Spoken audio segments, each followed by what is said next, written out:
Hello Sir Casper. Ako po si Jerry ng Davao del Sur. Ang ibabahagi kong karanasan ay hindi sa akin, kundi sa papa ko.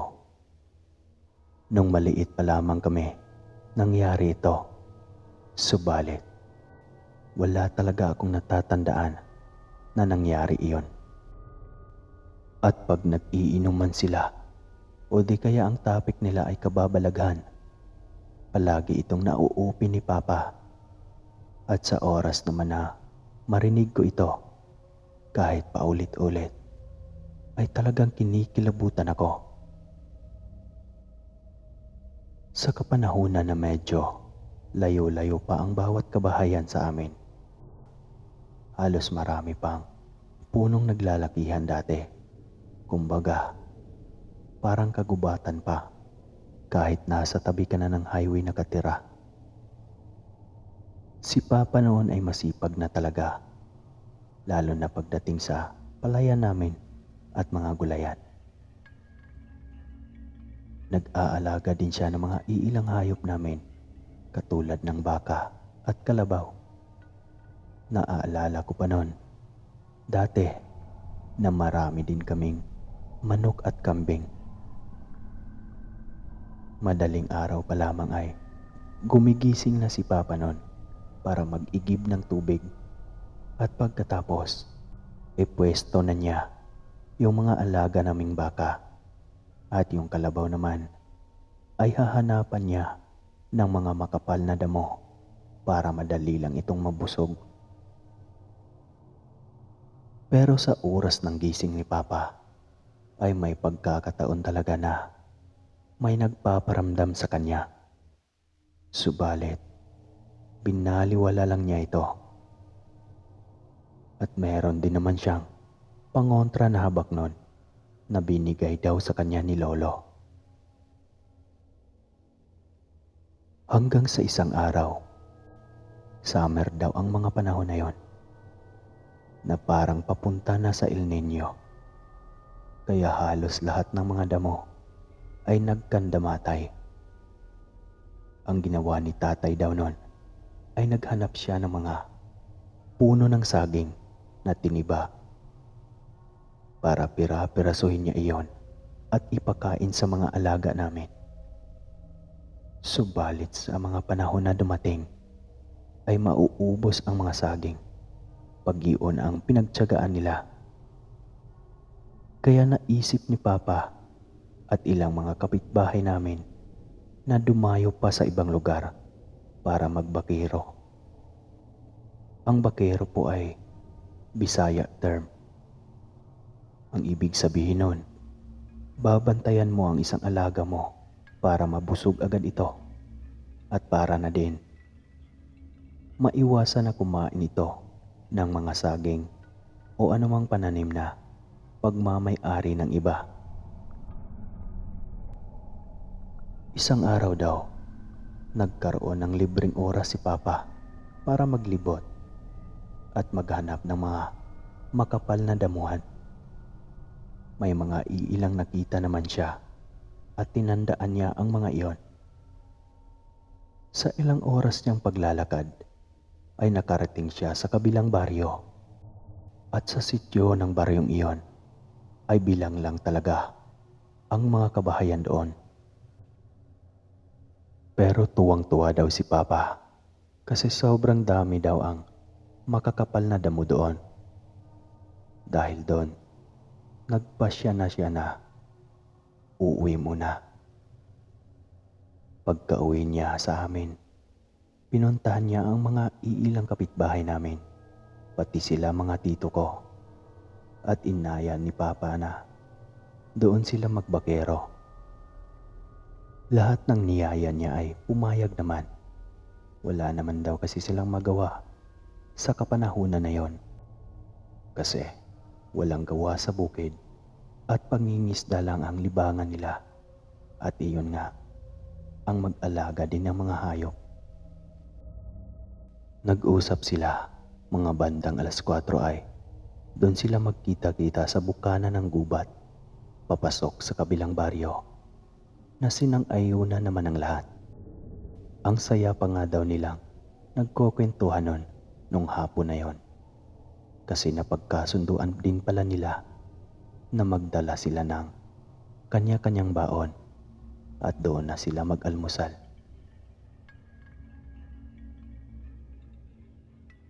Kinabukasan ng madaling araw, mga 3:00 pa daw noon nang magising si Papa. Nagsaing na daw ito at nagpiprito ng isda na nakababad sa asin. Nagkape lang daw si Papa noon at nagyosi. Pagkatapos ay pinuntahan na ang mga alaga niyang dadalhin. Umalis daw si Papa noon na parang init na init, pero di niya pa rin hinubad ang jacket niya. Dati naman daw kasi kahit tag-init, pero pag madaling araw, malamig daw ang panahon dahil daw ito samog at siguro sa mga naglalakihan at nagtataasang mga puno. Nung pagkarating ni Papa sa nasabing bukana, tanging siya lang ang taong naroon. Tansya niya, mag-4:00 na nun. Sa pagkakataon na to, kinabahan siya nang di niya malaman kung anong dahilan. Samahan pa ng kahit humahangin, pero yung pawis niya butil-butil na hanggang sa may biglang humuni sa malaking puno ng bangkal. Ang bangkal po yung mataas na puno, tapos yung bunga niya mabaho at may mga malalaking dahon. Hindi ko alam kung anong tawag sa Tagalog nun. Basta, yun na yun. Umuni daw iyon ng paulit-ulit. Sabi pa ni Papa, ganito daw ang huni. Wak, wak, wak, wak. Hindi na yun tumigil sa kakahuni ng ganon at palipat-lipat ito sa mga sanga. Halos napako daw siya sa kinatatayuan nun ng ilang segundo. Sinipat-sipat niya yung puno ng bangkal. Napansin niya itong parang may paniki. Nung mga oras kasi nun, may buwan daw, pero palubog na ito. At kalahati lang na nakakorting liters tapos nakatihaya pa. Hanggang sa naalala ni Papa na may pangontra siyang habak sa baywang niya at may alam din siya na buhay na salita para sa mga ganong nilalang. Yun lang din ang alam ni Papa na buhay na salita na tinuro din ni Lolo sa kanya. Ang ginawa ni Papa, pinulot niya yung 2x2 na kahoy. Palagi niya itong dala-dala para pamalo sa bakal na nagsisilbing pantali sa baka. Habang binabaon ito ni Papa, bawat palo niya ay nagdadasal na siya ng buhay na salita.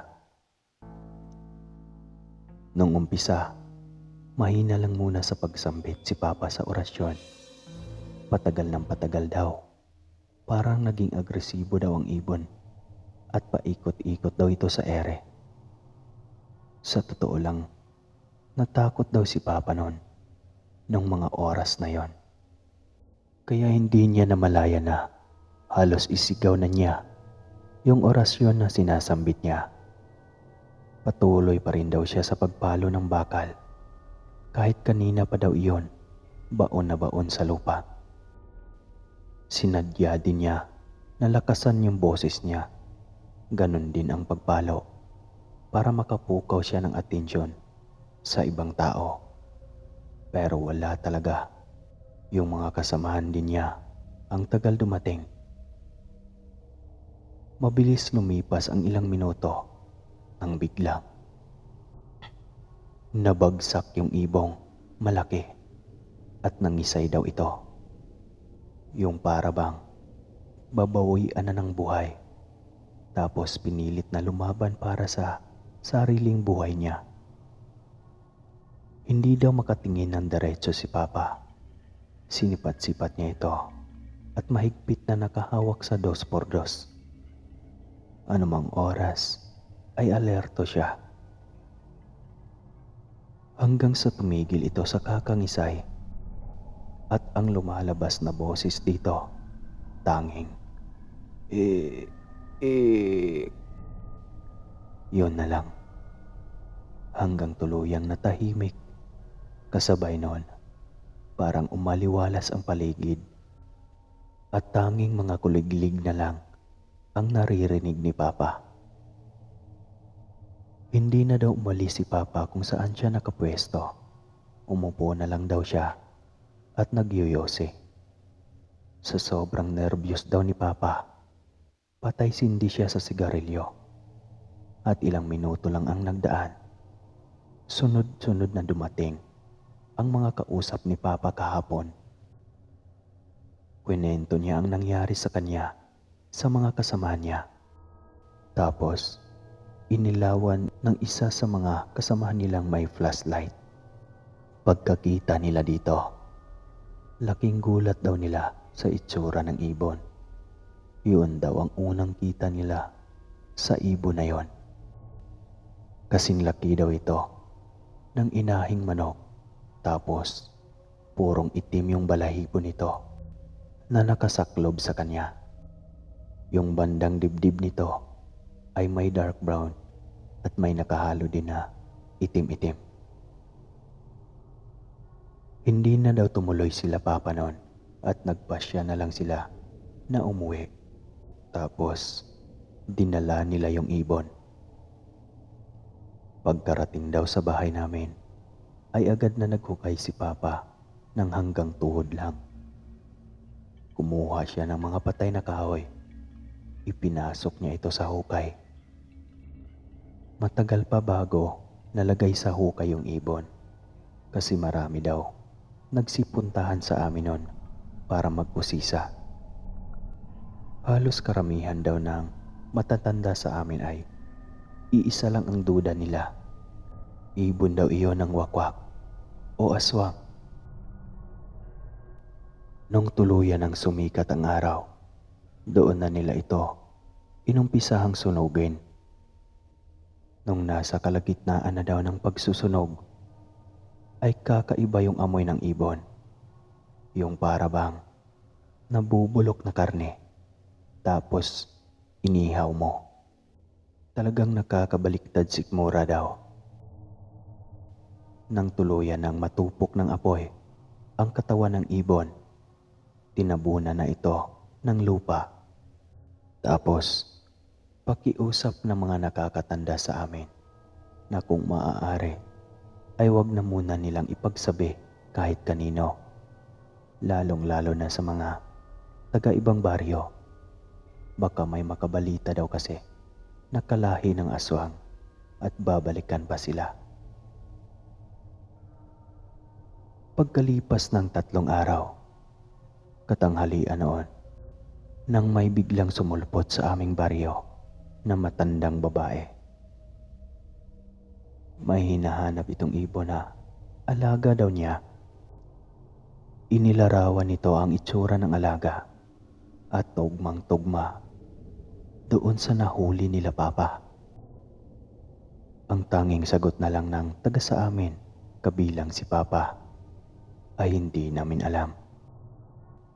Humirit pa daw yung matanda kahit balahibo lang daw ang ibigay sa kanya.